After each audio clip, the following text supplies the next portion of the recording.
You alright lads, this is the Geordie Jedi here. Today, it's my review of the the Netherlands versus Argentina game. Quite frankly, a really boring game up until the second half of extra time. In the second half of extra time, the chances kept coming repeatedly.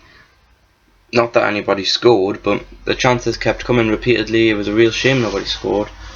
So, yeah, quite frankly, a boring game. A lot of people expected this, to be honest. Everybody was thinking, probably 0-0, certainly a draw, and then going to penalties, and probably Argentina winning. I mean, I'd hope the Netherlands win on penalties, but he didn't bring Tim Krul on. I mean, Cillessen, during the last penalty, he got his hand to it, but it ended up bouncing up against the bar and going in anyways. So, when I was watching, you could see a difference between what Tim Krul could do with the penalty and what Cillessen could do. You could see that Tim Krul would dive better, he would go further, he would predict it better. I mean, I know he did use a bit of mental trickery to mess with the heads, with Costa Rica's heads, but even then, he seemed to do a much better job at diving, getting the height, getting the distance. It's mainly because he's taller as well than Cillessen, but Van Gaal thought, what, second half extra time we're going to go for it, we're going to go for the goal, and for some reason brought Van Persie off and brought Huntelaar on. Don't bring Van Persie off, bring Huntelaar on for someone else who isn't doing anything. My thoughts, maybe maybe not a centre back, but one of the main midfield players, because how's Huntelaar meant to score more than Robin Van Persie?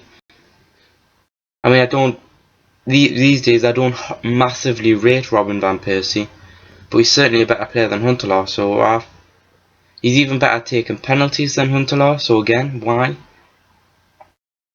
Then the penalties came about. For some reason, as I recall, the Netherlands centre-back took it, and it was saved because it was a crop penalty.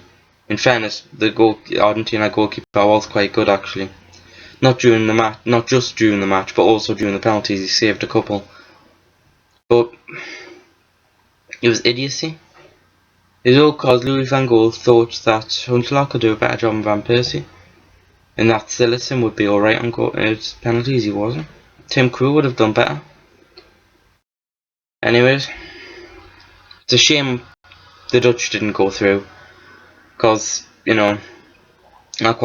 I rate them more than Argentina. Apart from Messi, there are some decent players. Higuain's alright. Di Maria's good for Real Madrid, not so much for Argentina. Their goalkeeper is pretty good, Garay, among a couple of others. But the point is apart from Messi, I don't rate the team entirely. Higuain's alright, but he's not brilliant. I don't rate him massively. Di Maria for Argentina is not a good player. He's a good player for Real Madrid, but Garay was quite good defensively as well. Both teams' defences were quite good. Mascherano, in particular, for Argentina, this game did brilliantly. I mean, he got knocked out and dazed. You saw the video when he reached out to the referee, and then one of the Dutch players had to catch him from absolutely just planting the pitch. And then he was dazed for a couple. He ended up getting back up and putting at least two amazing tackles towards the end to keep them in it. He had a brilliant game. Anyways, the Dutch overachieved, which is a good thing in this case. They played brilliantly nearly every game just to put them through, apart from the Australia game perhaps. And Argentina have underachieved for me. Really have. They do have some good names in their squad, and they weren't yet playing as well. They're scraping results through. They shouldn't be winning 1-0 towards the end. This is Argentina with people like Messi. And Higuain and Zabaleta, Mascherano, goalkeeper's good, Garay, as in Romelu, and where are they? Because, in fairness, they've gotten it easy so far. I mean, the Dutch were the toughest team they've come up against, so, they didn't have to play Brazil when they were on form, they didn't have to play Colombia but now they've got Germany. Anyways, I predict the Germans will win. This seems right in their hands now with Argentina. They're going to destroy Argentina, in my opinion. I don't think it's going to go to penalties. I don't think it's going to go to extra time. I think the Germans will just be too good for them. Far too good. Anyways, this has been the Geordie Jedi. Leave a like if you can, it really helps. Subscribe if you want. May the force be with you.